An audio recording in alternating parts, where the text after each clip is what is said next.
नमस्कार दोस्तों, राधे राधे। राधे रानी की कृपा आप सब पर हमेशा बनी रहे। तो दोस्तों, आज स्टोरी का सेकंड पार्ट सुनने जा रहे हैं। आप सभी को स्टोरी पसंद आई हो तो लाइक करें और कमेंट करें। ज़्यादा देर न करते हुए चलते हैं स्टोरी पर। उधर शिखर अपने एक घिनौने प्लान को अंजाम देने के लिए निकल चुका था।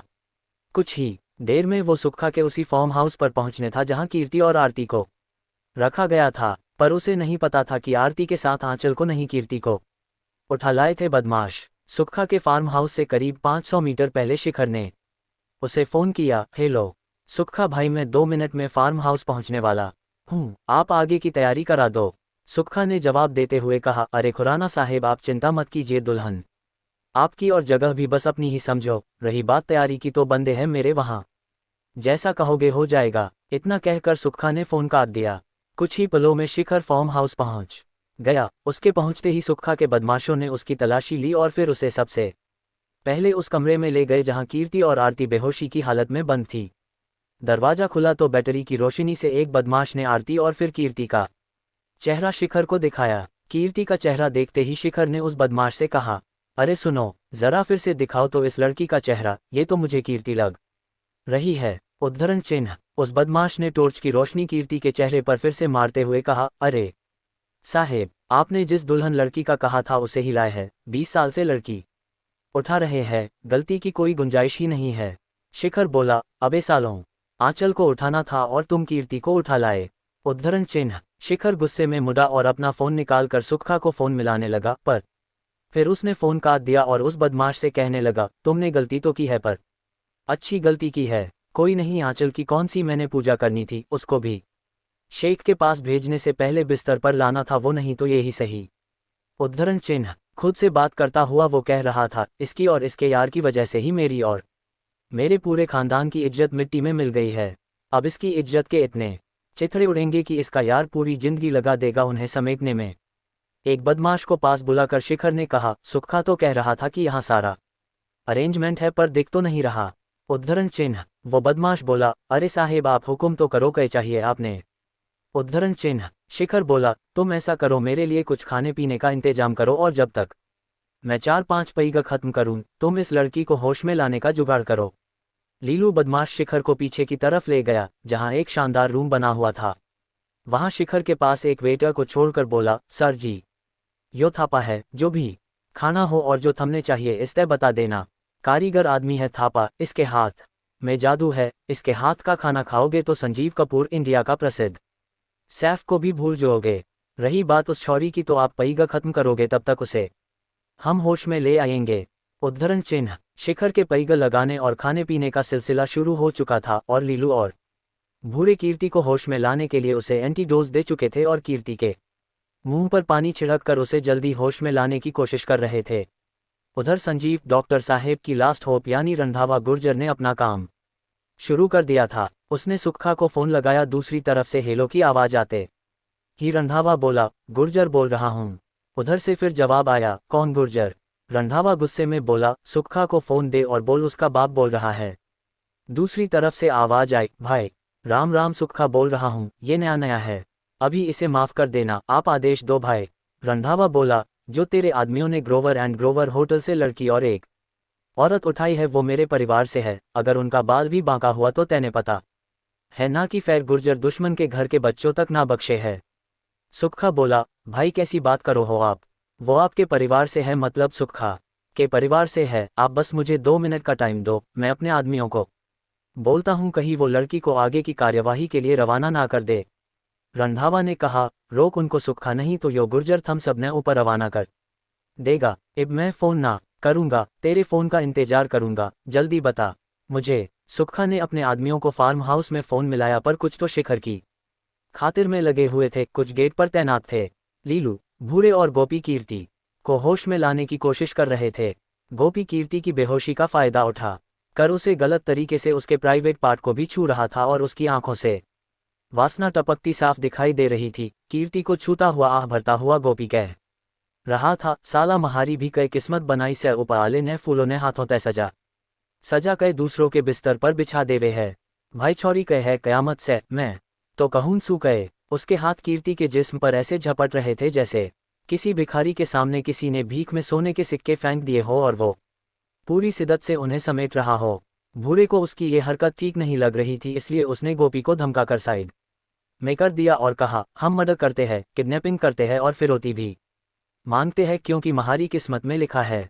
पर जो हमारी किस्मत में ना लिखा वो क्यों करे हम।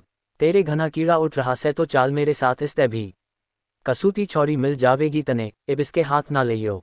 उद्धरण चिन्ह। गोपी अपने मजाकिये अंदाज में बोला, ओह छोरे, प्यार हो गया है कई छौरी तय। उद्धरण चिन्ह। लीलू भी भूरे की बात को सही बताते हुए बोला, भूरे भाई ठीक कह रहा है। इतनी छौरी उठाए, किडनैपिंग की और मर्डर किए, पर हमने कदे भी अपनी हद पार ना करी। भाई भूरे इस बार पता नहीं क्यों कुछ अच्छा सा ना लाग रहा। उद्धरण चिन्ह। फिर गोपी का हाथ पकड़कर उसे उठाकर उसने गोपी से कहा, तू बाहर जा गोपी छौरी, ने हम देख रहे से। गोपी अपने गले से गमछा उतारकर गर्दन मारकर कमरे से बाहर निकल गया। उधर सुक्खा का फोन जब किसी ने नहीं उठाया तो उसने अपने ड्राइवर से जल्दी से गाड़ी निकालकर फार्म हाउस चलने के लिए कहा। सुक्खा की गाड़ी तेज रफ्तार से फार्म हाउस की तरफ चली जा रही थी। सुक्खा लगातार अपने आदमियों से कांटेक्ट करने की भी कोशिश कर रहा था। शिखर का अभी एक पैगा और बाकी था। उसने थापा को कहा, थापा बहुत मजा आया, अब जरा भूरे को बोल कि उस लड़की को यहाँ लेकर आए। थापा बोला, ठीक है शाब, बोलता हूँ। भूरे और लीलू कीर्ति को उठाकर शिखर के कमरे में ले जाते हैं और एक आलिशान बेड पर उसे लिटा देते हैं। शिखर कहता है, ये क्या, इसे तुम लोग होश में भी नहीं ला पाए, किसी काम के नहीं हो सालों तुम, अब जाओ किस लिए खड़े हो, गोल हो जाओ यहाँ से, इसे मैं खुद होश में ले आऊँगा। लीलू और भूरे दोनों वहाँ से चले गए। बाहर निकले तो देखा थापा बहुत घबराया हुआ भागता हुआ उनके पास आ रहा था। उसके हाथ में फ़ोन था। सांस रोकता हुआ बोला, साहेब, साहेब का फ़ोन है। भूरे ने फ़ोन लिया और बोला, हेलो भाई, राम राम। दूसरी तरफ गुस्से की आग बरसाता हुआ सुक्खा था। बोला, सालों थम राम राम करते रह जाओगे और वहाँ द्रौपदी की साड़ी उतर जावेगी।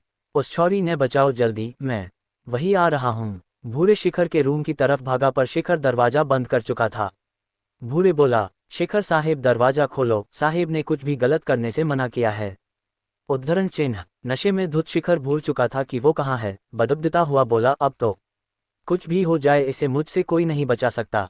फ़ोन चालू था तो सुक्खा भी सब सुन रहा था। उसने भूरे को स्पीकर ऑन करने के लिए कहा और फिर बोला, शिखर मैंने सब सुन लिया है, तू ये मत भूल कि इस टाइम तू मेरे फार्म हाउस पे है, तेरी भलाई इसी में है कि छौरी को छोड़ दे और बाहर आ जा। कुछ ही देर में मैं खुद वहां पहुंच रहा हूं, बाकी बात वही करेंगे। शिखर ने दरवाजा खोला और बाहर आ गया। शिखर कमरे से बाहर निकल कर आ गया। उधर आरती भी होश में आ चुकी थी। आरती ने इधर उधर देखा, उसे कीर्ति कहीं नजर नहीं आई तो वो पहले तो धीरे से उठकर बैठ गई और फिर एक हाथ जमीन पर रखकर उसके सहारे खड़ी हो गई। उसने बाथरूम की तरफ और बाहर की तरफ देखा तो कमरे का दरवाजा खुला था। वो चुपके से बाहर निकली और अपने बाएं हाथ की तरफ मुड़ गई और दीवार के सहारे चलते चलते एक और कमरे के सामने पहुंच गई जिस पर ताला लगा हुआ था। और जैसे ही वो उस कमरे की खिड़की के सामने से गुजरी उसने कमरे के अंदर से कुछ आवाजें सुनी। कान लगाकर उसने सुनने की कोशिश की तो कुछ लड़कियों के रोने की तो कुछ लड़कियों के सुबकने की आवाजें आ रही थी। आरती को देखकर एक लड़की खिड़की के पास आई और आरती से धीमी आवाज में बोली, आंटी प्लीज हेल्प अस, हम 27 लड़कियां यहाँ कैद में हैं और कुछ दिनों में हमें शायद सऊदी अरब या कहीं और बेच दिया जाएगा, प्लीज हमें बचा लीजिए। आरती ने इधर उधर डरते हुए देखा और पूछा, क्या कीर्ति भी यहीं है?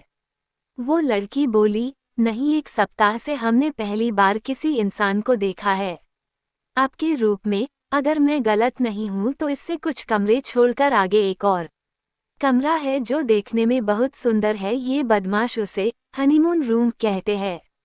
वो उसे वही ले गए होंगे। आरती बोली, तुम कैसे कह सकती हो? वो लड़की बोली, हर लड़की पहले वही जाती है, या तो वो कुत्ता, उसका कोई साथी या कोई नेता उसे अपने बिस्तर पर सुलाता है, फिर यहाँ पर तैनात हर बदमाश अपनी अपनी तरह से उस लड़की से मनमानी करते हैं। जब उनका मन भर जाता है तो फिर यहाँ हमारे साथ बंद कर देते हैं और बाद में 10-10 लड़कियों का ग्रुप बना कर नौकरी के वीजा पर उन्हें सऊदी अरब भेज दिया जाता है। आरती ने उस लड़की से पूछा, कुत्ता कौन? वो लड़की कुछ कह पाती तभी कुछ बदमाशों की आवाजें आने लगी। वो कह रहे थे, अरे विस्मयादिबोधक चिन्ह। देख ध्यान तय देख बुढ़िया ने, हाथ तय ना निकल जावे, सुखखात हमने जान तय मार देवेगा। जल्दी करके देखो उस खंड में और चेक कर लो कदे वहां छुप गई हो। उनकी आवाज सुनकर आरती पहले ही पास में खड़े पीपल के पेड़ के तने के पीछे छिप गई थी। वो बदमाश उसे ढूंढते हुए आगे निकल गए तो आरती फिर से खिड़की के पास आए और बोली, सबको कह दो तैयार रहे, आज ही सब आजाद हो जाएंगी, बस इंतजार करना बेटी। फिर उस कमरे की तरफ जैसे ही वो बढ़ने लगी पीछे से दो बदमाश आए और आरती को पकड़ कर बोले, रीत आए बुई हो गई पर बचपना नहीं गया थारा, इब भी छुपम छिपाई खेलो हो बालकों के साथ। आरती को पकड़कर वो बदमाश उसे उसी कमरे में बंद करने के लिए दोबारा ले जाने लगे तो आरती बोली, मुझे पहले अपनी बेटी से मिलना है, प्लीज बेटा मुझे उससे एक बार मिला दो। बदमाश बोला, देख आंटी महारते रिश्ता बनाने की कोशिश मत कर, क्योंकि हम हरियाणा वाले रिश्ता बना के तोड़ा नहीं करते, पर थमने जब बेटा कह ही दिया से तो कोशिश जरूर करूंगा एक बे मिलाने की, पर गारंटी को ना देता मैं। तब तक काले नाग की तरह गुस्से में फुकारता हुआ सुखखा भी वहां पहुंच गया। उसे लेने के लिए जैसे ही भूरे और लीलू आगे आए सुखखा ने दोनों के मुंह पर जोर जोर से चांटा मारा और कहा, सालों थारे जगह तो डांग पशु पाल लेता तो ज्यादा ठीक था, सांड के जैसे हो रहे हो, अक्ल नाम की कोई चीज ना है थारे धोरे तुम्हारे पास। कित कहाँ से वो छोरी? भूरे अपना गाल सहलाता हुआ बोला, भाई हनीमून रूम में से। तेज कदमों से सुखखा और उसके सारे बदमाश हनीमून रूम की तरफ जाने लगे जहां शिखर पहले से ही खड़ा हुआ था। सुखखा शिखर के पास जाते ही शिखर से बोला, शिखर जल्दी से तू निकल यहाँ तय, पुलिस कभी भी यहाँ पहुँच सके है। शिखर नशे में तो था ही, तैश में आकर बोला, तो क्या पहली बार पुलिस आ रही है यहाँ? उस डीएसपी राणा को क्या मुफ्त में पैसा देते हैं क्या? आने दे पुलिस को, उनके भी बिस्तर गर्म करा देंगे, साले सब बिकाऊ है इंडिया में। शिखर को नहीं पता था कि आरती को तो होश आ ही गया था, कीर्ति भी होश में आ गई थी और अंदर लेटी हुई सारी बातें सुन रही थी। आरती और कीर्ति दोनों को समझ आ चुका था कि शिखर लड़कियों के गैरकानूनी और घिनौने बिजनेस में सुखखा का पार्टनर है। सुखखा शिखर के थोड़ा और नजदीक जाकर बोला, रे खुराना बात पुलिस का नास है, इस बार इस छोरी के साथ गुर्जर है, तू भूल जा, अगर इस छोरी पे आंच भी आ गई ने ते वो गुर्जर यमराज बनकर तेरे और मेरे पूरे खानदान ने खत्म कर देगा। उद्धरण चिन्ह। शिखर बोला, सुखखा तुझे पता नहीं है, इस लड़की की वजह से मेरे पूरे खानदान को बेइज्जत होना पड़ा, मैंने इसे छोड़ूंगा नहीं। सुखखा बोला, रे खुराना बावली बात क्यों करे से, तने तो उस छोरी के साथ भी वही करना था जो तैने सबके साथ करना था, और बहुत सारी छोरी है अपने शहर में जिस पे हाथ रख देगा तू तेरी हो जावेगी। पर अजीब सी सनक लिए शिखर मानने और कीर्ति को छोड़ने के लिए तैयार नहीं था। तभी आरती को लेकर दो बदमाश सुखखा के पास आए और बोले, भाई यो आंटी अपनी बेटी तय मिलना चाहती है। सुखखा बोला, ठीक है इसने अंदर ले जाओ। जब वो बदमाश आरती को कीर्ति के पास ले जा रहे थे तो नशे में झूम रहा शिखर उसे घूरकर देख रहा था। आरती भी उसे गुस्से से देखती हुई जा रही थी, ऐसा लग रहा था जैसे आरती आंखों ही आंखों में उसे सबक सिखाने का इशारा कर रही थी। जैसे ही आरती उस शानदार कमरे के अंदर दाखिल हुई उसे यकीन ही नहीं आया कि इस उजाड़ सी जगह में ऐसी जगह भी इन लोगों ने बना रखी थी। एक 5 स्टार होटल की सारी फैसिलिटी से भरपूर इस कमरे में बस यही कमी थी कि इसकी एक दीवार पर ऐसा लग रहा था कि कामसूत्र को तस्वीरों और सेक्स की विभिन्न मुद्राओं पोजर्स में लगी मूर्तियों के माध्यम से एक्सप्लेन किया गया हो। आरती को देखते ही कीर्ति उठी और रोते हुए आरती के गले लग गई।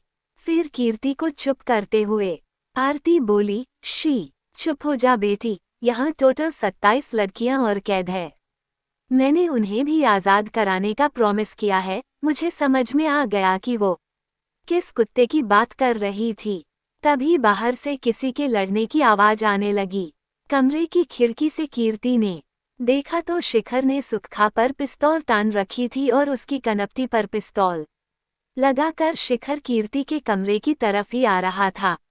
कीर्ति भागकर दरवाजा बंद करता शिखर कंधे के बल से सुखा समेत अंदर आ गया और उसके पीछे पीछे सुखा के बदमाश मौके की तलाश में कि कैसे शिखर का ध्यान हटे और वो शिखर को दबोचे। अब शिखर, सुखा, आरती और कीर्ति एक कमरे में थे जिसकी चटकनी शिखर ने लगा दी थी ताकि कोई बदमाश अंदर न आ सके। सुखा की जेब में लगातार मोबाइल बज रहा था, एक हाथ से पिस्तौल सुखा की कनपटी पर लगाकर सुखा को मोबाइल बाहर निकालने का इशारा करते हुए शिखर ने उसका मोबाइल देखा तो उस पर नाम लिखा था, यमराज गुर्जर। जी हाँ, ये रंधावा गुर्जर ही था जिसे बदमाश खौफ के कारण यमराज भी कहते थे। उसे देखते ही शिखर का नशा ढीला हो गया। उसने तुरंत फोन सुखा को दे दिया और बोला, बात कर। ... तू बात कर। सुखा बोला, रे खसम यूं ही तो कहना चाहूँ था जब तय, पर तेरी खोपड़ी में मेरी बात कहाँ आवे थी। इब भुगात्यो तू भी मेरे साथ अगर इस छोरी ने कुछ हो गया तो। उधर सुखा के मोबाइल की लोकेशन ट्रैक करके पुलिस अमन और संजीव को साथ लेकर सुखा के फार्म हाउस की तरफ तेज रफ्तार से निकल चुकी थी।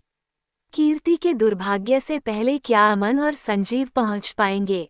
शिखर का क्या प्लान है इस बंद कमरे में? उन 27 लड़कियों को बचाने का अपना प्रॉमिस क्या आरती पूरा कर पाएगी? चलिए जानते हैं आपके सवालों के जवाब। अभी तक आपने पढ़ा कि सुखा की कनपटी पर गन लगाकर शिखर नशे की हालत में कीर्ति और आरती के रूम में घुस जाता है। कीर्ति और आरती को होश आ चुका था। उधर अमन और संजीव पुलिस के साथ सुखा की मोबाइल लोकेशन को ट्रेस करते हुए फार्म हाउस की तरफ निकल चुके थे। तभी सुखा का फोन एक बार फिर से बजता है। इस बार पुलिस डिपार्टमेंट में तैनात हवलदार महिपाल का फोन था, जो सुखा का खबरी भी था और पुलिस डिपार्टमेंट की सारी खबर उसे टाइम पर देता था। यही कारण था जिसकी वजह से सुखा कभी रंगे हाथ नहीं पकड़ा गया और हर बार बच जाता था। शिखर का नशा तो गुर्जर के फोन से ही ढीला पड़ गया था। इस बार उसने सुखा को फोन उठाने का इशारा किया। सुखा ने फोन उठाया और बोला, हेलो। हाँ भाई बोल, महिपाल का एक खबर है। महिपाल एक खबरी की तरह फोन पर हाथ रखकर धीमी आवाज में बोला, डीएसपी तिवारी निकल चुका है आपके पीछे। तिवारी का मूड ठीक नहीं लग रहा। कुछ भी हो सकता है, छोरी का मंगेतर यार है तिवारी का। जितना जल्दी हो सके वहां से निकल जाओ। अभी रखता हूँ। फोन काटकर सुखा ने तुरंत डीएसपी राणा को फोन लगाया। फोन उठाते ही सुखा बोला, राणा मलंग बोल रहा हूँ, तिवारी को रोक, वो मेरी पकड़ के लिए निकल चुका है। मैं गया तो कोई भी नहीं बचेगा। मेरे साथ तू और तेरा नेता सब पके जाएंगे। जल्दी कर, टाइम कम है। डीएसपी राणा ने सुखा को आश्वासन देते हुए कहा, देख मलंग, मैं कोशिश मरता हूँ। वैसे यो साला तिवारी मानता नहीं है अपने बाप की भी, पर तू चिंता मत कर, मैं हूं ना। तू फोन रख। उधर डीएसपी तिवारी केवल 5 किलोमीटर की दूरी पर था सुखा के फार्म हाउस से। तभी उसका फोन बजने लगता है। डीएसपी तिवारी फोन उठाता है और फोन उठाते ही बोलता है, जय हिंद सर, आदेश कीजिए, मैं आपकी क्या सेवा कर सकता हूँ? प्रश्नवाचक चिन्ह, उद्धरण चिन्ह। दूसरी तरफ से आवाज आती है, तिवारी जी लगता है आजकल आप किसी और की सेवा कर रहे हैं। बंगले पर भी काफी दिन से दिखाई नहीं दिए। सब भूल गए क्या कि कैसे मंगोलपुरी की कीचड़ से निकालकर तुझे एक क्रीम जैसे जगह पर ट्रांसफर कराकर लाए थे। डीएसपी तिवारी बोला, सब कुछ नहीं भूला हूँ, मैं अभी बहुत जरूरी का से बाहर जा रहा हूँ, कल आता हूँ आपके पास। उधर से फिर आवाज आती है, यही तो बात है तिवारी जी की, पहले हम जरूरी थे, अब आप फोन पर भी हमें टालने की कोशिश कर रहे हो। कल क्यों नहीं, सब छोड़कर तुरंत मेरे पास आओ, जरूरी काम है, तेरे से ही कराना है, वरना राणा कई चक्कर काट चुका है उस काम के लिए। 10 मिनट में मेरे पास आ, नहीं तो फिर मुझे दोष मत देना। डीएसपी तिवारी ने माथे में तोड़ी डालकर कहा, ठीक है सर, मैं अभी आता हूँ आपके पास। जय हिंद। गुस्से में आकर तिवारी फोन काटने के बाद अपने आप में बड़बड़ा रहा था, साले। फिर कहते हैं कि पुलिस कामचोर है, क्राइम बढ़ रहा है। दिलबाग ड्राइवर, गाड़ी रोक। गाड़ी से नीचे उतरकर अपने सबसे भरोसेमंद सिपाही को अकेले में बुलाकर अपनी पिस्तौल निकालकर डीएसपी तिवारी ने सिपाही कमलजीत राठी को देते हुए कहा, राठी जिंदगी में कुछ अच्छा करना चाहता है। सिपाही कमलजीत जोश में आकर बोला, सर पहले कभी आपने यो प्रश्न ना पूछा, आज क्यों पूछ रहे हो? आप जैसे ईमानदार और आबिल अफसर के लिए तो मेरी जान भी हाजिर है, आप चिंता न करो सर। और क्या कहा, क्या बात हुई दोनों के बीच में किसी को नहीं पता। अपनी पिस्तौल आगे की तरफ और तिवारी की पिस्तौल पीछे लगाकर सिपाही कमलजीत राठी शर्ट को बाहर निकालकर गाड़ी से बाहर अमन और संजीव का इंतजार करने लगा। अमन और संजीव जब गाड़ी से उतरे तब तक राठी ने एक टैक्सी वाले को रोक लिया। डीएसपी तिवारी ने अमन से कहा, आप लोग चिंता मत करना, आगे का काम मैंने राठी को बता दिया है।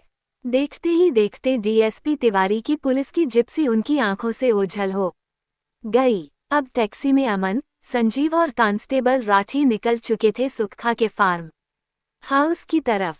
उधर डीएसपी राणा का फोन दोबारा आता है सुखा के पास। वो कहता है, तेरा काम हो गया है, पर तू सेफ नहीं है, जितना जल्दी हो सारा सामान समेट और निकल वहां से। तिवारी पार यूपी का है साला, कुछ चाल चले बिना रहेगा ना। और सुन, अब मेरे पास फोन मत करना। शिखर ने डरते हुए सुखा से कहा, अब क्या होगा? उद्धरण चिन्ह। सुखा ने उसकी तरफ गुस्से में देखकर कहा, 20 सालों तक मेरे धंधे और ठिकाने का पुलिस के किसे ना बेरा पता था, पर तेरे कारण आज मैंने छिप गए, भागना पड़ रहा है।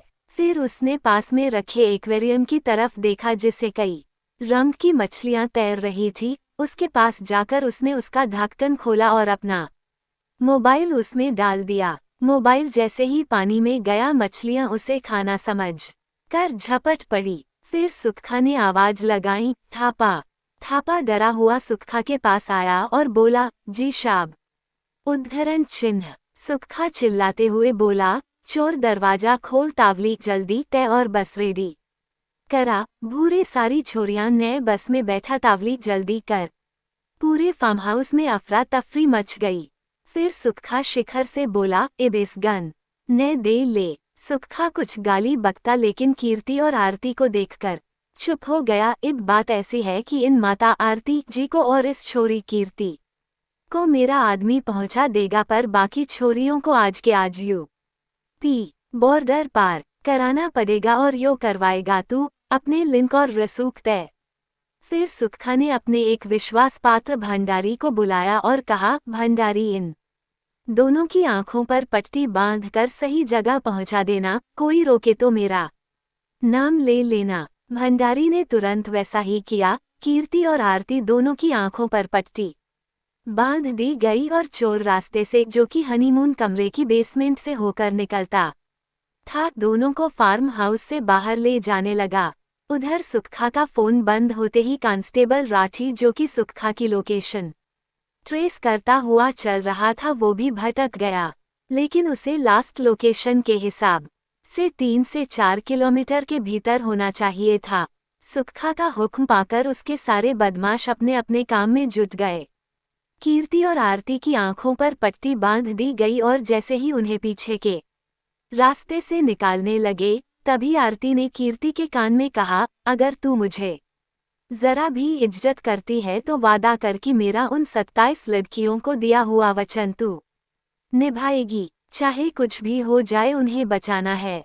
कीर्ति ने भी वचन देते हुए कहा, आंटी, अब आपको मम्मी बनाना है तो हर वचन निभाना ही होगा। करीब 5 किलोमीटर के बाद एक दूसरी गाड़ी में कीर्ति और आरती को बैठा दिया गया। उधर अमन और संजीव कांस्टेबल राठी के साथ कीर्ति को ढूंढते हुए आखिर सुखा के अड्डे यानी उसके फार्म हाउस पहुंच ही गए, पर वो लेट हो चुके थे क्योंकि वहां से सब निकल चुके थे। तभी अमन का फोन बज उठाता है। ये फोन एक अनजान नंबर से था। अमन ने फोन कॉल पिक की और बोला, हेलो, कौन? उद्धरण चिन्ह। उधर से आवाज आई, मैं कौन हूँ, इससे कोई फर्क ना पड़ता, तेरी माँ और छोरी को बादली रोड पर छोड़ रहे से, कर्मा ढाबे के ठीक सामने, जल्दी से पहुंचो। अमन बोला, ठीक है, हम आ रहे हैं। कीर्ति और अपनी माँ की खबर सुनकर अमन ने राठी को तुरंत वापस चलने के लिए कहा, और वो तेजी से बादली रोड के लिए निकले जा रहे थे, क्योंकि जब मंजिल सामने हो तो रास्ता भी आसान हो जाता है। थोड़ी देर में अमन और संजीव की नज़र कर्मा ढाबे को ढूंढ रही थी। कर्मा ढाबा दिखते ही दोनों के दिलों को आराम मिला। गाड़ी से जल्दी से उतरकर वो जैसे ही ढाबे के पास पहुंचे, कीर्ति और आरती दोनों सामने नजर आ गई। अमन सीधे अपनी माँ के गले लगा तो उसकी माँ भी अपने आंसू नहीं रोक पाए और बोली, बेटा वो लोग बहुत खतरनाक है, मैं तो तुझे देखने के लिए भगवान से दुआ कर रही थी। अमन ने कहा, माँ आप दोनों को सही सलामत देखकर थोड़ी सी तसल्ली हो रही है, नहीं तो दिल में ना जाने कैसे कैसे ख्याल आ रहे थे। फिर आरती आंसू पोंछते हुए बोली, अमन ये सारा काम शिखर का था, और वो हमारे देश की लड़कियों को सऊदी अरब जैसे देश में बेचने जैसा घिनौना काम भी करता है। आज भी 27 लड़कियों को वो ले गया है यूपी बॉर्डर पार कराने, फिर वो वहां से नेपाल के रास्ते उन्हें दूसरे देशों में बेचेगा। मैंने उन लड़कियों को वचन दिया था कि उन्हें मैं कुछ नहीं होने दूंगी और उन्हें उस नरक से आज़ाद करा दूंगी। अमन अपनी माँ को समझाते हुए कहा, माँ आगे पुलिस का काम है, वो उन्हें बचा लेगी, आप चिंता मत करो। कीर्ति जो पहले संजीव के साथ खड़ी थी अमन के पास आए और बोली, सब मिले पड़े है अमन, पुलिस, नेता और प्रशासन सब उस बदमाश के साथ है, हमने वहां सब सुन लिया था। शिखर उन लड़कियों को बॉर्डर पार कराने गया है, अभी ज्यादा दूर नहीं निकला होगा, हम उसे रोक सकते हैं। अभी नहीं रोका तो फिर आगे उसे कोई नहीं रोक पाएगा। हम दोनों माँ बेटी ने ये फैसला कर लिया है कि उन्हें लेकर ही वापस घर जाएंगे। अमन थोड़ा सा खुश होते हुए बोला, ओहो माँ बेटी। उद्धरण चिन्ह। संजीव बोला, जब इन्होंने सोच ही लिया है तो देर कैसी, मारो यू टर्न। क्या आरती उन 27 लड़कियों को अपना दिया वचन निभा पाएगी? क्या शिखर उन लड़कियों को बॉर्डर पार करा पाएगा? तभी अमन बोला, इस किराए की गाड़ी में ज्यादा जल्दी हम नहीं पहुंच पाएंगे, बहुत जगह नाके और बरिया होंगे। राठी साहेब आप कुछ जुगाड़ करो ना किसी पुलिस की गाड़ी का। राठी जो कि पब्लिक डीलिंग और व्यवहार का माहिर खिलाड़ी था, उसने अपने महकमे डिपार्टमेंट के एक बंदे का फोन डायल किया और बोला, हेलो हाँ भाई कितसे तू। उद्धरण चिन्ह। दूसरी तरफ से आवाज आई, कित आग लाग गई जीतू। कमलजीत राठी का गांव का नाम। जीतू कित आना से यो बता। उद्धरण चिन्ह। कांस्टेबल राठी बोला, बादली रोड पे खड़े है पर यो सोच ले कई आग ना कसुती, बहुत ज्यादा आग लाग रखी से उसने तू ही बुझा सके है, जल्दी आ जाओ रे। बैठा बैठा ही सब की में कुछ पूछ लेगा कई खसम। ये दिल्ली पुलिस में काम कर रहा उसी के गांव का रहने वाला कांस्टेबल कुलदीप। गांव का नाम दीपे था, जो कि पुलिस में एक ड्राइवर के तौर पर भर्ती हुआ था। आजादपुर के पास ही उसका मकान था, पर बादली से कुछ किलोमीटर दूर ही उसकी ड्यूटी थी, इसीलिए राठी ने जल्दी हेल्प की वजह से उसी को फोन किया। कुलदीप ने इमरजेंसी समझते हुए तुरंत दूसरी जिप्सी को अपने पॉइंट पर बुलाया और उन्हें वो पॉइंट सौंपकर जिप्सी लेकर वहां से चीते की रफ्तार से निकल पड़ा। थोड़ी ही देर में कुलदीप बदली रोड पर पहुंच गया, जहां कांस्टेबल राठी ने उसे बुलाया था। आते ही मजाक करते हुए कुलदीप बोला, लेट तो ना हुआ जीतू। राठी बोला, मजाक का टाइम ना से, जल्दी चाल यूपी पहुंचने का जो भी शॉर्टकट हो वो ले, बॉर्डर पहुंचना है, बाकी की राम कहानी तने रास्ते में सुना दूंगा। उद्धरण चिन्ह। फिर सभी कुलदीप की पुलिस वाली जिप्सी में बैठ गए और यूपी बॉर्डर के लिए रवाना हो गए। अब उन 27 लड़कियों और कुलदीप की जिप्सी के बीच 130 किलोमीटर की दूरी थी। उधर बस में बैठी लड़कियां एक दूसरी के आंसू पोंछ रही थी और एक दूसरे दो दिलासा दे रही थी। सुखा ने यूपी में किसी अनवर नाम के आदमी को फोन किया और उससे बोला, हेलो अनवर, मैं सुखा बोल रहा हूँ। दूसरी तरफ से अनवर की आवाज आई, नमस्कार सुखा भाईजान, हुक्म फरमाओ। सुखा बोला, तेरे पास कुछ सामान भेजा है, डिलीवरी लेते ही फौरन मुझे फोन कर दियो इसी नंबर पे। थोड़ा ध्यान राखियो, सारा सामान नेपाल तक पहुंचाना तेरा काम है। अनवर ने पूरे विश्वास के साथ जवाब देते हुए कहा, अरे भाईजान आप बस बॉर्डर तक सामान पहुंचवा दो, बाकी बॉर्डर के इस तरफ तो हम ही शहंशाह है, आप बेफिक्र रहे, सामान बाअदब नेपाल पहुंच जाएगा। मेरे बंदे बॉर्डर पर ही मिल जाएंगे। सुखा ने अनवर को चेतावनी देते हुए कहा, पिछली बार की तरह मत कर देना, कभी सामान में ही अपनी बेगम ढूंढने लग जाओ। अनवर पान भरे मुंह से हंसते हुए बोला, भाईजान दिला गया था उस लड़की पर, खूब मनाया पर मानी ही नहीं, इसीलिए आपके सामान की डिलीवरी में एक नग कम था। खैर छोड़ो पुरानी बातों को, अब हमारी बेगम के अलावा हम कहीं दिल नहीं लगाते। इस बार आपका सामान बेशक पूरा पहुंचेगा। सुखा बोला, बेहतर है अनवर, काम पर ध्यान देना, हिसाब बाद में करेंगे। उद्धरण चिन्ह। अनवर बोला, ठीक है भाईजान, खुदा हाफिज। उधर कांस्टेबल राठी लगातार दिल्ली, हरियाणा और यूपी के बॉर्डर पर अपने खबरियों और लिंक से कांटेक्ट करने की कोशिश कर रहा था। तभी डीएसपी तिवारी का फोन राठी से अपडेट लेने के लिए आया। डीएसपी तिवारी ने राठी से पूछा, क्या रहा राठी, वो लड़की और अमन की मदर मिली या नहीं? राठी ने सबकी तरफ देखा और हिचकिचाते हुए जवाब दिया, जय हिंद सर, वो दोनों तो मिल गई है, पर तिवारी ने दोबारा पूछा, पर क्या क्या कहना चाहते हो, जल्दी बताओ। राठी थूक निगलते हुए बोला, सर पर अमन जी की मदर ने वहां 27 और लड़कियों को देखा जिन्हें शिखर और सुखा विदेश में बेचने की तैयारी कर रहे थे। जब हम सुखा के ठिकाने पर पहुंचे तब तक वो सब वहां से निकल चुके थे। अमन की मां ने उन लड़कियों को छुड़ाने का वादा किया था, बस उसी को निभाने के लिए हम सब निकल चुके हैं। तिवारी ने खुश होते हुए कहा, वेल डन राठी, मुझे तुमसे यही उम्मीद थी। सुनो, थोड़ा सेफ्टी से, वो लोग खतरनाक हो सकते हैं क्योंकि केस बड़ा है और सुखा ही नहीं, इससे बड़े लोग भी अटैच्ड हो सकते हैं।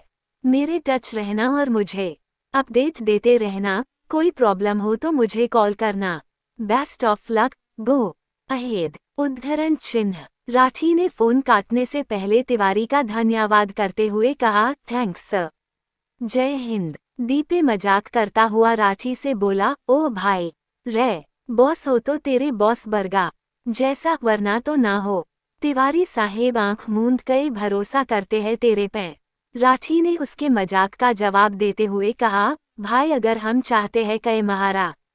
छोटा भाई महारा कहा, लक्ष्मण कई जैसे माने तो हमने भी पहले राम बनना पड़ेगा। क्यों अमन साहेब? अमन ने हाँ में गर्दन हिला दी। रोड पर जहां भी भीड़ नजर आती वहां कुलदीप जिप्सी सायरन बजाकर तेजी से शिखर और लड़कियों की खोज में यूपी बॉर्डर की तरफ बढ़ रहा था। दिल्ली नंबर की पुलिस की गाड़ी को देखकर किसी भी नाके, टोल या बर्रियर नहीं रोका जा रहा था। साथ ही अपने नेटवर्क के जरिए कांस्टेबल राठी शिखर और बस की खबर ले रहा था। सोनीपत रोड से उत्तर प्रदेश के रास्ते पर चलते हुए अभी उन्हें कुछ ही देर हुई थी कि एक खबरी का फोन कांस्टेबल राठी के पास आया। कांस्टेबल राठी ने तुरंत फोन का स्पीकर ऑन किया और फोन पिक किया और बोला, हाँ भाई शकुनी बोल, कई ढंग से क्या खबर है? दूसरी तरफ से खबरी की आवाज आई, क्या राठी भाई, कभी तो मुझे मेरे नाम से पुकार लिया करो, खुदा ने मुझे इतना अच्छा नाम बख्शा है शकरुद्दीन और आप हो कि मुझे शकुनी शकुनी कहते रहते हो। खैर खबर ये है कि मुर्गा अभी आपके ही पिंजरे में है, बॉर्डर तक नहीं पहुंचा है। बॉर्डर से 20 किलोमीटर पहले हाईवे पर बस का टायर पंचर हो गया था। जो बस और गाड़ी तुमने बताई थी वही है जिसे मेरे फंटर ने देखा और मुझे इतला दी। टाइम कम है, थोड़ा जल्दी करके पहुंचो वरना मुर्गा इधर आ गया तो फिर सीधा नेपाल ही हलाल होगा। उद्धरण चिन्ह। कांस्टेबल राठी ने अपने खबरी को कहा, देख शकुनी, इस बार का काम महकमे डिपार्टमेंट का नहीं देश का है, तू एक काम कर, मुझे उस एरिया की लोकेशन भेज जल्दी से, और उन दोनों गाड़ियों का साए की तरह पीछा कर, कुछ भी कर पर उन्हें रोकने की कोशिश कर, चाहे तुझे कुछ भी करना पड़े, हम रॉकेट की तरह पहुंच रहे हैं। खबरी ने कहा, राठी साहेब, अगर देश की बात है तो चाहे लाशों के ढेर बिछाने पर जाए, ये शकुनी पीछे नहीं हटेगा, बस आप जल्दी करके आ जाना, तब तक मैं कुछ करके उन्हें रोकता हूँ। खुदा हाफिज। उद्धरण चिन्ह। कांस्टेबल राठी ने भी खुदा हाफिज कहकर फोन काट दिया और तुरंत डीएसपी तिवारी को फोन मिलाया। फोन तिवारी ने जैसे ही उठाया, राठी बोला, जय हिंद सर। उद्धरण चिन्ह। तिवारी बोला, जय हिंद राठी, क्या खबर है? राठी ने लेटेस्ट अपडेट देते हुए कहा, सर हम काफी नजदीक पहुंच गए हैं उनके, और मेरे खबरी को मैंने उन्हें एंगेज करने के लिए बोल दिया है। वहां पहुंच कर आपकी हेल्प चाहिए सर, क्योंकि वहां की पुलिस कितना मुझे सपोर्ट करेगी ये आपको भी पता है।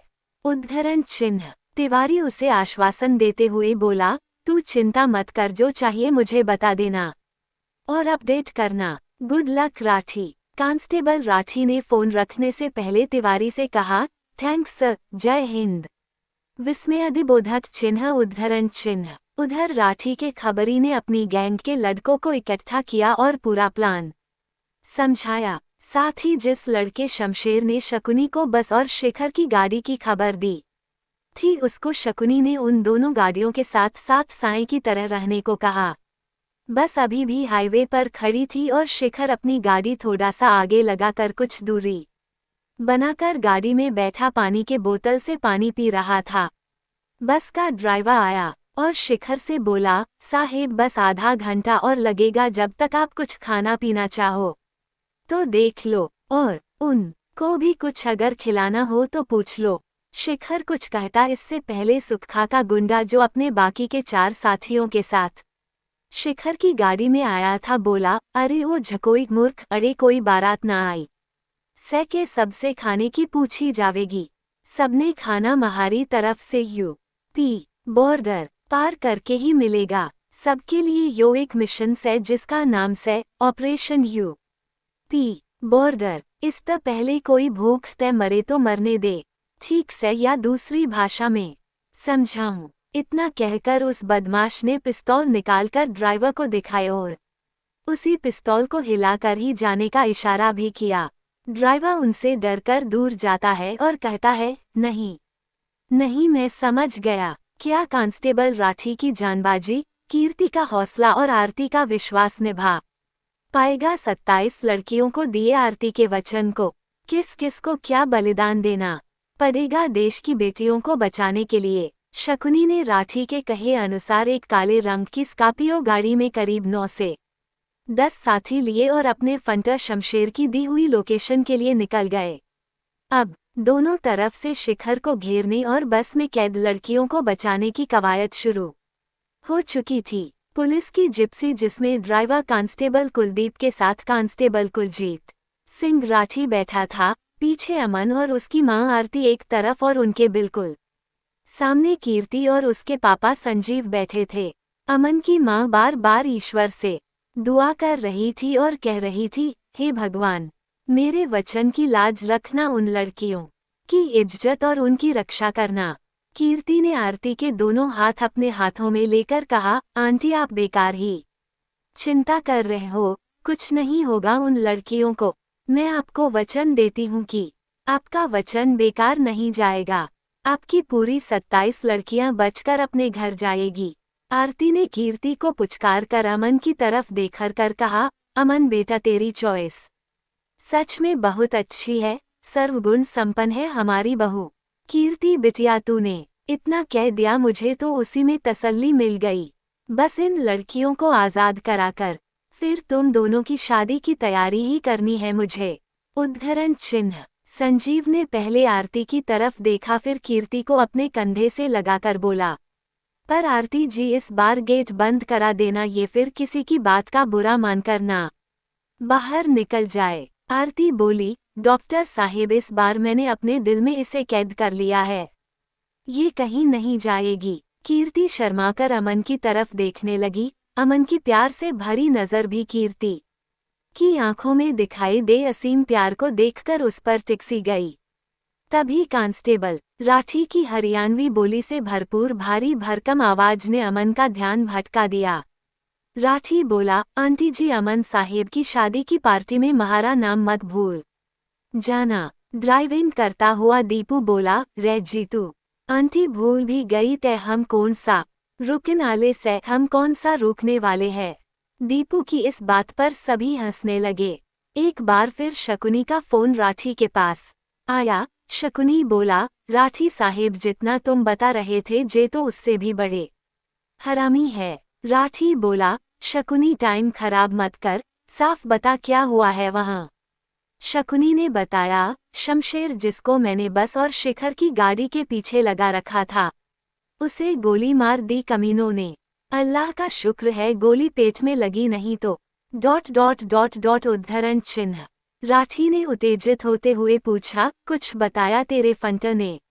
शकुनी मुंह में चबाए हुए पान को थूका और बताया, भाईजान, शिखर अकेला नहीं है, उसके साथ 4 गुंडे तो उसकी कार में है और कम से कम 4 ही गुंडे बस में भी है। शमशेर बता रहा था कि सभी के पास ऑटोमेटिक हथियारों का जखीरा है। उद्धरण चिन्ह। फिर राठी को आश्वासन देते हुए शकुनी बोला, पर भाईजान आप चिंता ना करें, हमारे हथियार उनकी धज्जियां उड़ा देंगे। राठी ने शकुनी से फिर पूछा, शमशेर ने कुछ बस और शिखर की गाड़ी के बारे में बताया? शकुनी ने राठी को बस के बारे में बताया। जब ड्राइवर बस का टायर बदल रहा था तो क्लीनर से कह रहा था कि यूपी बॉर्डर तक अपने मुंह पर ताला लगा कर रहे, किसी से कुछ ना कहे। वैसे भी भाईजान उनके पास बॉर्डर पार करने से अच्छा कोई उपाय नहीं है। वो बॉर्डर पार करके लड़कियों को सीधा नेपाल और फिर वहां से खाड़ी के देशों में पहुंचाने की सोच रहे होंगे। राठी ने फोन काटने से पहले शकुनी से कहा, तू जहां है वही रुक, हम लोग वही आ रहे हैं, फिर एक साथ उन पर धावा बोलेंगे, पर अपने किसी फंटा को उनके पीछे लगा कर रख और शमशेर को पहले किसी अच्छे हॉस्पिटल में एडमिट करा दे। उसको बोलना उसका सारा खर्चा मैं दूंगा। शकुनी हंसकर राठी का धन्यवाद करता हुआ बोला, राठी साहेब, आपकी बस यही अदा तो आपके लिए जान कुर्बान करने पर मजबूर कर देती है। शमशेर भी हाथ जोड़कर आपको थैंक्स कह रहा है। फिर शकुनी ने फोन काट दिया। करीब 20 मिनट के गैप के बाद राठी अपने खास खबरी शकुनी के पास पहुंच चुका था। फिर पुलिस की गाड़ी के साथ शकुनी की स्कॉर्पियो बस की खोज में निकल गए। राठी ने एक बार फिर पूरी जानकारी डीएसपी तिवारी को बताना उचित समझा और उसने पूरी जानकारी उन्हें बता दी। डीएसपी तिवारी ने भी राठी और उसकी पूरी टीम को आश्वासन दिया कि वो उन्हें हर तरह से सपोर्ट करेंगे। अब शिखर और लड़कियों की बस यूपी बॉर्डर से करीब 4 किलोमीटर दूर थे और कांस्टेबल राठी शकुनी की गाड़ी के साथ करीब 6 किलोमीटर दूर, क्योंकि बॉर्डर पर चल रही रूटीन चेकिंग के चलते कई किलोमीटर तक लंबी लाइन लगी हुई थी। बॉर्डर पर सुखा के एजेंट अनवर के गुंडे बॉर्डर की दूसरी तरफ बेचनी से इंतजार कर रहे थे। जाम ऐसा लगा था कि लोग अपनी गाड़ी से उतर कर सड़क पर आकर आगे तक देखने भी आ रहे थे कि इतनी देर क्यों लग रही है, और यहाँ तक कि कुछ लोग तो सड़क के किनारे लगी खाने रहाड़ियों से सामान ला कर खा रहे थे। थोड़ा थोड़ा सायरन बजा कर किनारों से होते हुए करीब 1 किलोमीटर की दूरी और तय करने के बाद एक ऐसी भी जगह आए जब ना तो राठी की पुलिस की गाड़ी और ना पुलिस का सायरन ही काम आ सका, क्योंकि मेन रोड से लेकर सर्विस रोड सब ट्रैफिक से भरा हुआ था। तभी जिप्सी चला रहा कुलदीप राठी से बोला, रे जीतू, देख तो सही कई बात से, इतना टाइम तो ना लगा करे, और सुन, इन बहन जी को भी साथ ले जा, हो सकता है कि बस या गाड़ी भी नजर आ जावे।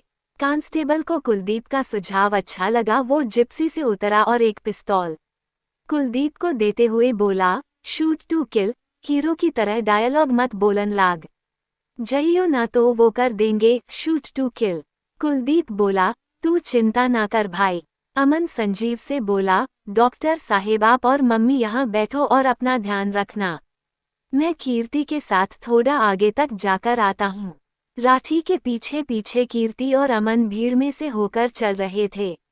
शकुनी भी कुछ लड़कों को आरती की गाड़ी के पास और कुछ को अपने साथ लेकर दूसरी साइड से कीर्ति और अमन पर नजर रखते हुए भीड़ के बीच में से गुजरते हुए आगे की तरफ जाने लगा। लड़कियों से भरी बस बैरियर के बिल्कुल पास केवल 5 गाड़ियों के बाद खड़ी निकलने का इंतजार कर रही थी। उधर उस बस के सामने अनवर के आदमी ड्राइवर को हाथ हिलाकर अपने होने का इशारा कर रहे थे। बस में बैठी हर लड़की एक दूसरे का सहारा बनी एक दूसरी को दिलासा दे रही थी। बस से करीब 100 मीटर की दूरी पर शिखर की गाड़ी फोन पर सुखा और अनवर से बराबर कांटेक्ट बनाए हुए था। सुखा से बात करते करते शिखर ने गाड़ी के बैक मिरर में देखते हुए कहा, ओह शिट, उद्धरण चिन्ह। सुखा ने पूछा, कई बात हो गई खुराना साहेब। शिखर घबराते हुए बोला, फोन काट और बस को किसी भी कीमत पर निकलने के लिए बोल, जल्दी कर। शिखर ने पास में बैठे गुंडों को कहा, तैयार हो जाओ, वो कुतिया यहाँ भी आ पहुंची है। फिर घबराहट में कई बार अनवर के पास फोन मिलाने की कोशिश करता रहा पर उसका फोन नहीं मिल पाया और दुबक कर शीट पर नीचे की तरफ झुक गया ताकि कीर्ति की नजर उस पर ना पड़े। शिखर की गाड़ी से करीब 3 या 4 गाड़ी पहले ही कीर्ति बोली, चलो वापस चलते हैं। कब तक पैदल चलेंगे, जाम बस खुल ही रहा है। राठी और अमन उसकी बात मानकर शकुनी को इशारा करके वापस हो लिए। जब शकुनी वापस जा रहा था तो उसकी लंगड़ाती हुई टीवी सीरियल महाभारत के शकुनी जैसी चाल देखकर कीर्ति हंसने लगी और राठी से बोली, राठी भैया अब पता चला कि आप इस बेचारे को शकुनी क्यों कहते हो। तभी बड़ी जोर से धमाका हुआ और सब घबराहट में इधर उधर भागने लगे। बैरियर की तरफ देखा तो लड़कियों से भरी बस ने बैरियर तोड़ दिया और तेज स्पीड से सबको हिट करती हुई आगे बढ़ने लगी। राठी को समझते देर ना लगी कि उनका शिकार नजदीक ही है। उसने तुरंत दौड़कर सबको गाड़ी में बैठने को कहा। सब गाड़ी में बैठे और सायरन बजाकर भीड़ को हटाते हुए आगे बढ़ने लगे। आगे बढ़ते हुए उन्होंने शिखर की गाड़ी को भी क्रॉस कर दिया। जैसे ही शिखर की गाड़ी के पास से राठी की पुलिस की जिप्सी निकली, कीर्ति की नज़र उस पर पड़ी। उसने अमन और संजीव दोनों को शिखर की गाड़ी के बारे में बताया, पर उस समय लड़कियों को बचाना ही उचित समझकर वो लोग बस के पीछे चल दिए। शिखर को समझते देर ना लगी कि उसको देखने के बाद भी कीर्ति ने क्यों छोड़ दिया। उसने बस में बैठे अपने गुंडों को कहा, साले सांडो, तुम्हारे पीछे पुलिस की गाड़ी लगी है, फायर करो नहीं तो सबके सब मारे जाएंगे और लड़कियों से भी हाथ धोना पड़ेगा। इतना सुनते ही उसके सारे गुंडे बस की पिछली सीटों पर बैठी लड़कियों को उठाकर ऐसे आगे की सीटों पर फेंक रहे थे जैसे कोई मछली बाजार में मछलियों को फेंका जाता है। लड़कियों को हटाकर वो पोजीशन लेकर दोनों तरफ बैठ गए। उनके पास सबसे बड़ा हथियार था शिखंडी, जो कि 27 लड़कियों के रूप में बस में मौजूद था। उन्हें पता था कि पुलिस चाहकर भी उन पर गोलियां नहीं चलाएगी। जैसे ही राठी की पुलिस की जिप्सी उनके पीछे आए, एक बदमाश ने उन पर फायर खोल दिया, जो कि उसने जानबूझकर जिप्सी के टायर में मारा, पर गोली टायर में ना लगकर उसकी ऊपर की बॉडी में जा लगी। कुलदीप और कुलजीत दोनों का पाला तो बदमाशों और गुंडों से पड़ता रहता था, पर पीछे बैठे लोगों के लिए ये एक युद्ध से कम नहीं लग रहा था।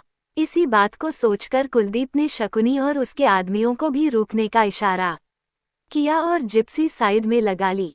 कांस्टेबल राठी बोला, सालों ने बेचारी मजबूर लड़कियों को ढाल बना रखा है, शिखंडी बनाकर हमारे सामने खड़ा कर दिया है और हम पितामह भीष्म की तरह मजबूर खड़े हुए हैं। शकुनी बोला, आप चिंता क्यों कर रहे हो राठी साहिब, थोड़ी दूरी बनाकर चलते हैं, कहाँ तक भागेंगे साले। उद्धरण चिन्ह, क्या होगा आगे, क्या लड़कियों को शिखंडी की तरह ढाल बनाकर बच जाएंगे, सुखा के बदमाश और नेपाल तक पहुँच पाएंगे, या प्लान चेंज करके कुछ और करना पड़ेगा। राठी और उसकी टीम को अब लड़कियों से भरी बस और साथ में सवार 8 से 10 आधुनिक हथियार से लैस बदमाश जो लड़कियों को अपनी ढाल बनाकर पुलिस और अमन की बाकी टीम की पहुंच से दूर निकलते जा रहे थे। शिखर भी नजर बचाकर वहां से निकलने में कामयाब हो गया था। कमलजीत राठी के खबरी शकुनी और उसके बदमाश भी महाभारत के भीष्म की तरह मजबूर थे, बस पर गोली ना चलने के लिए सभी हिम्मत हार चुके थे। जीत के इतने नजदीक आकर हरना सभी को खल रहा था। तभी खबरी शकुनी अपनी यूपी वाली भाषा में बोला, सर जी, ऐसे वे कुत्ते हाथ ना आने गए, मैं तो कहता हूँ गिरने दो। एक दो लड़कियों की लाशें भी सालों को चलती बस में ही ठोकते हैं, चलो। अमन उसे रोकते हुए बोला, नहीं नहीं, हम ऐसा नहीं कर सकते, फिर उनमें और हम में फर्क क्या रह जाएगा। एक भी लड़की की जिंदगी हमारे लिए उतनी ही कीमती है जितनी हमें अपनी जिंदगी प्यारी है। शकुनी कान में उंगली डालकर खुजाते हुए बोला, तो सर जी आपके पास है कोई प्लान? क्योंकि आपके उसूलों के चलते वो थोड़ी देर में नेपाल बॉर्डर भी पहुंच जाएंगे, फिर 27 क्या एक भी लड़की को कोई नहीं बचा पाएगा। कीर्ति कुछ सोचते हुए बोली, प्लान है, प्लान बी। सभी कीर्ति की तरफ देखने लगे। कीर्ति 2 कदम आगे आई तो सब उसके आसपास आ गए। अमन कीर्ति की तरफ देखते हुए बोला, प्लान बी क्या है?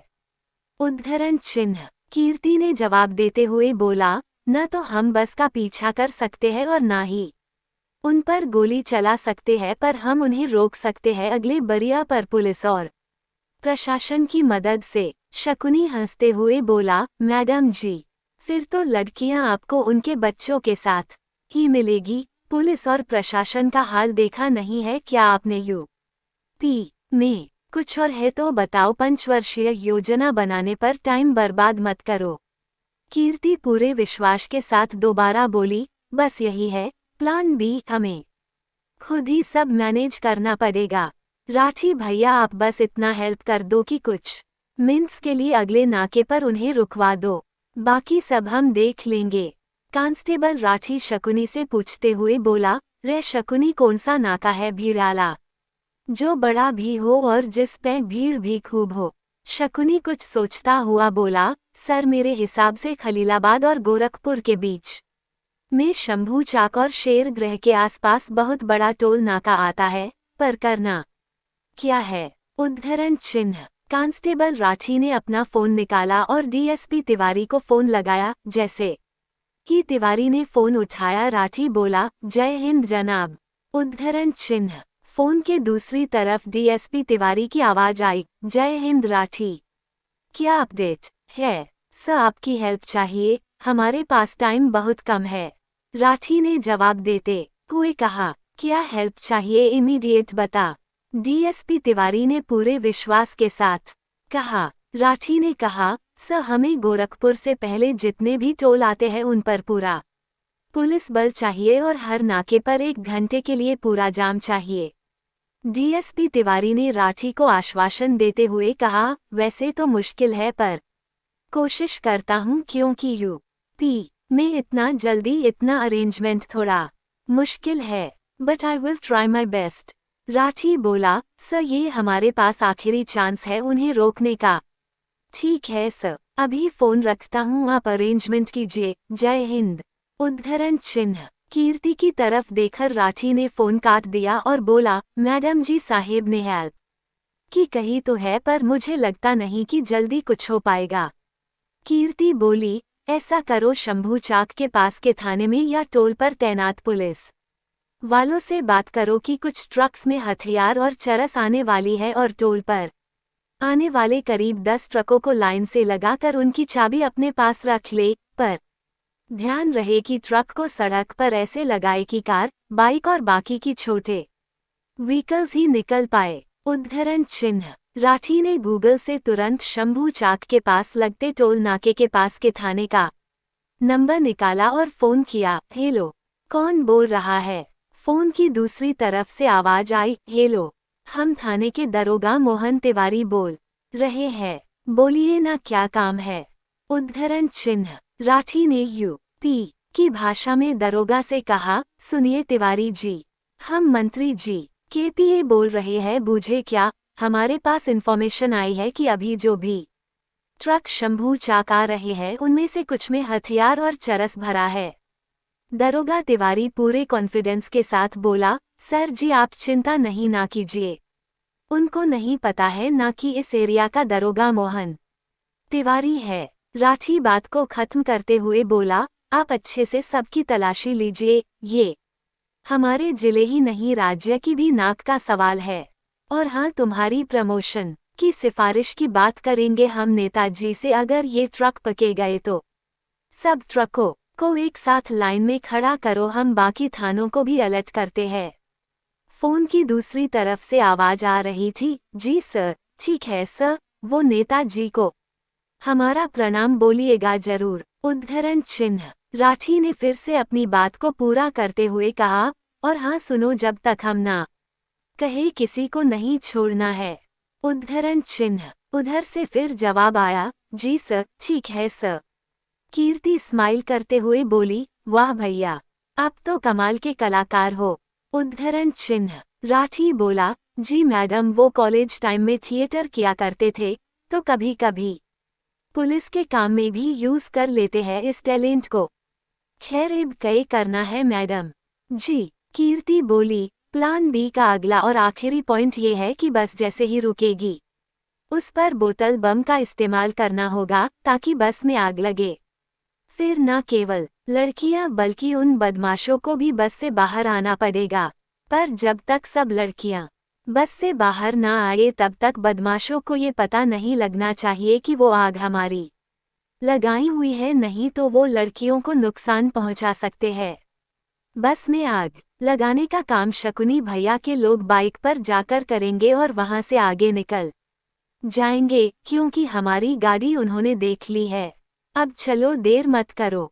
उद्धरण चिन्ह। शकुनी अपने लड़कों को हुक्म देते हुए बोला, चलो भाई, जय वीर, असलम और वाजिद तैयार हो जाओ, अपने अपने रैकेट, स्पोर्ट्स बाइक जो वो अक्सर चैन स्नैचिंग और दूसरे क्राइम करने के लिए यूज करते थे, पकड़ो, पेट्रोल की बोतलें तैयार करो, बस के रुकते ही उस पर बोतल फेंक कर तुम आगे निकल जाना। मेरे फोन का इंतजार करना, ठीक है ना? ये समझ लो ये हिंदी फिल्म धूम 4 है जिसके हीरो ऋतिक या आमिर नहीं तुम हो। जाओ, अल्लाह हाफिज। अब एक तरफ डीएसपी तिवारी ने गोरखपुर के पुलिस कमिश्नर से मदद के लिए कहा, उधर दूसरी तरफ कांस्टेबल राठी की एक्टिंग और कीर्ति के दिमाग ने प्लान बी की सक्सेस को कंफर्म सा कर दिया था। शंभू चाक के नजदीकी टोल पर पुलिस वालों ने सभी गाड़ियों की तलाशी शुरू कर दी और साथ में ट्रक्स को सड़क पर एक साइड में लगवाना शुरू कर दिया।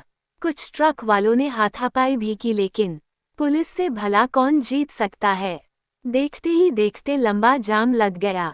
शकुनी के बंदे भी तेज रफ्तार से दौड़ने वाली स्पोर्ट्स बाइक पर सवार होकर तेजी से बस की तरफ निकल गए। पूरा सीन और प्लान बिल्कुल सही चल रहा था, बिल्कुल वैसे जैसे कीर्ति ने सोचा था। लेकिन कीर्ति के प्लान में नेताजी का जिक्र नहीं था, क्योंकि दुर्भाग्य से नेताजी अपने पीए और पुलिस बल के साथ उसी रोड से निकलने वाले थे। सड़क पर इतना जाम देखकर वहां खड़े पुलिस वालों से नेताजी के साथ चल रही पुलिस जिप्सी में सवार पुलिस वालों ने पूछा, क्या हुआ, कोई एक्सीडेंट हो गया क्या? पुलिस वाले ने बताया, नेताजी के यहाँ से उनके पीए का फोन आया था कि ट्रक्स में हथियार और चरस आ रही है, बस उसी के लिए तलाशी ली जा रही है। हमारी मुस्तैदी के दम पर ही तो यूपी का नाम रोशन है सर जी। आप लोग क्या किसी एनकाउंटर पर जा रहे हैं?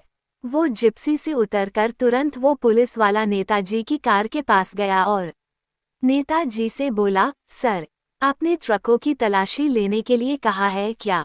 यहाँ का पुलिस स्टाफ कह रहा है कि इंस्ट्रक्शन आपकी तरफ से मिली है उन्हें। उद्धरण चिन्ह। तब तक नेताजी गाड़ी देखकर वहां के पुलिस स्टाफ के साथ चौकी का दरोगा मोहन दरोगा भी आ गया। नेताजी को सल्यूट मारकर सीना चौड़ा करके दरोगा तिवारी बोला, आप चिंता नहीं ना कीजिए नेताजी, आपके यहाँ से फोन आने के बाद से ही हम तुरंत पूरी मुस्तैदी के साथ पूरे स्टाफ को लगा रखे हैं, हम दाग नहीं लगाने देंगे अपनी चौकी और अपने जिले को। नेताजी गुस्से में आकर बोले, कौन बोला रे तेरे को कि हमने फोन कराया है? जल्दी से ये सारा ट्रैफिक खुलवा, नहीं तो अभी सस्पेंड करवा देंगे। दरोगा मोहन तिवारी शर्मिंदा होते हुए बोला, जी सर, अभी खुलवा देता हूँ। उद्धरण चिन्ह। फिर सल्यूट मारकर पूरे स्टाफ को घूरता हुआ बोला, अरे खड़े खड़े हमरा मुंह क्या देख रहे हो, जल्दी से जाम खुलवाए ना, नेताजी की गाड़ी को निकालो पहले। उद्धरण चिन्ह। पूरे स्टाफ में अफरा तफरी सी मच गई। ट्रैफिक को हटा हटा कर नेताजी की गाड़ी को वहां से निकाला गया। शकुनी के बाइका होस्टेज बंधक बस से करीब 250 मीटर की दूरी पर थे, तभी ट्रैफिक जाम खुल गया। ट्रैफिक की स्पीड को देखकर बाइकर ने भी अपनी स्पीड बढ़ा दी और अपने हाथ से मौका चूक ना जाए इसलिए बस के साइड में आकर पेट्रोल से भरी बोतलों में आग लगाकर बस के ऊपर फेंक कर तेजी से आगे निकल गए। देखते ही देखते बस में आग लग गई, जिसे देख बस में सवार बदमाश हैरान रह गए।